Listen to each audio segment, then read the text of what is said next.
that engine owned by the Parsons was a very hard-worked engine. Cornish Maid coming around here was built to special order. It's a 3-speed rather than a 2-speed. It's got longer boiler than most and obviously longer connecting rods because of that. It's got no motion covers, which is unusual. Motion covers are plates which cover the working parts of the engine, and motion covers were deemed necessary by the horse fraternity, because you can imagine if you're riding a horse and one of these infernal machines come along, it frightens your horse, and with obvious consequences. So it became, I won't say law, but it became the norm to fit covers over the working parts of the engine, and these were called motion covers. But as you can see, when Cornish Maid comes around, this particular engine hasn't got that. And I think the officers of Torbay Steam Rally have a little surprise for Dave.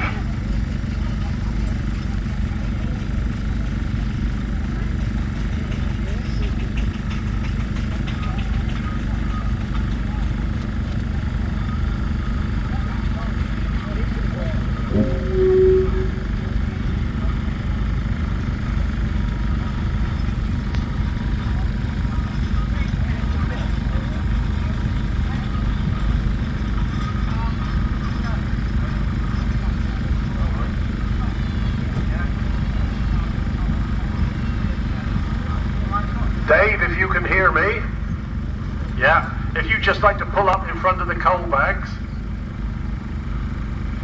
if you can sneak one or two on the engine, but if you'd like to stop just about there, Sandy has got something for you.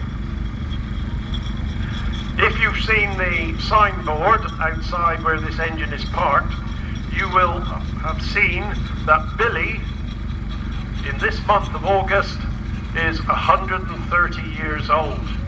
So that's quite a venerable age for a steam engine, and Sandy has got something for Dave to celebrate this occasion. Oh gosh, we got pyrotechnics inside the commentary box. I said it's very safe, the engines. I'm not so sure about the cake. So there we are, 130 years of Billie. So give him a good round of applause.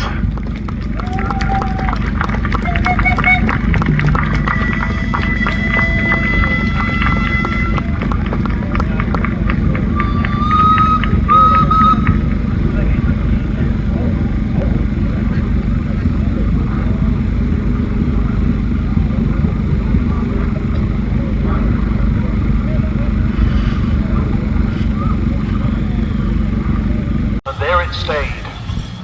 And then nowadays along come the dredgers. They're dredging the bottom of the ocean for their fish, and they dredge up all this sea coal.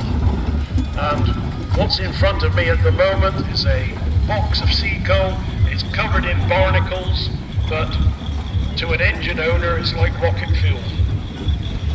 Steam tractor and a steam roller, and they both have, well, they all have sort of different driving techniques. An agricultural engine really needs two men to operate it. You need one man actually doing the driving and firing the boiler, while the other one steers. A steam roller is a one-man operation. The shovel comes in the firebox. That's not the case these days, so really if you're going to be loading an engine or a roller, you really need two on it.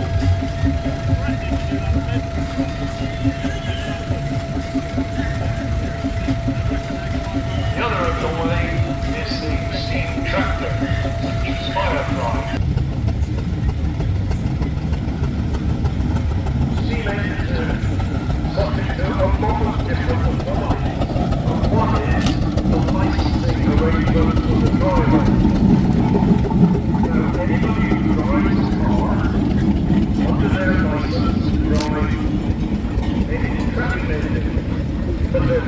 able to drive steam roller. You have to take a separate test for that with the category G.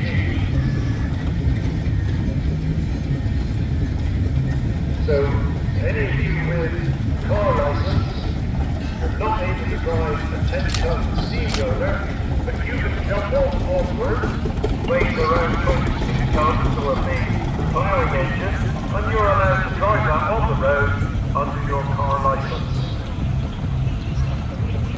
Quite a number of engines in the region. Trundle the steamroller is based in Highbridge in Somerset, is owned by quite a large rolling contractor called W. Bunkum. They had in the hundreds of rollers, and they would carry out work all over the country.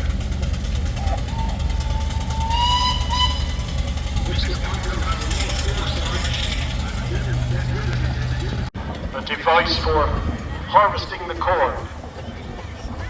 When I say harvesting the corn, what I should really mean is separating the grain out from the straw. The corn would have been harvested with a reaper binder. Something we don't see a lot of today.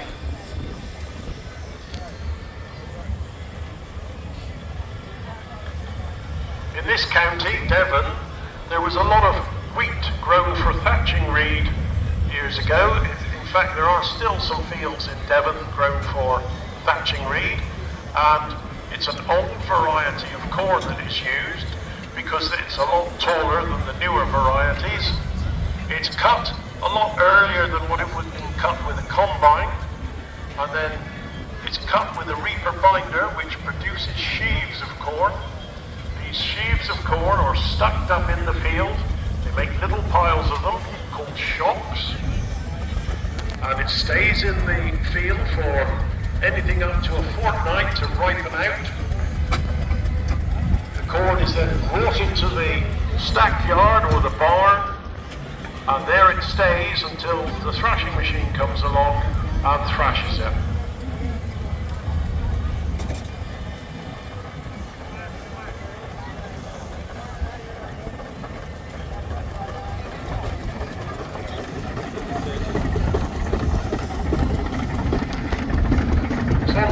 Here had a brief spell in the guise of a showman's engine. It had all the paraphernalia of a showman's engine. Once had a dynamo put on it. I see shrug shoulders from the owner. So I've often seen that engine actually backed up to a showman, and the belt of the flywheel in Cornish Maid goes up to the dynamo of the showman, just for something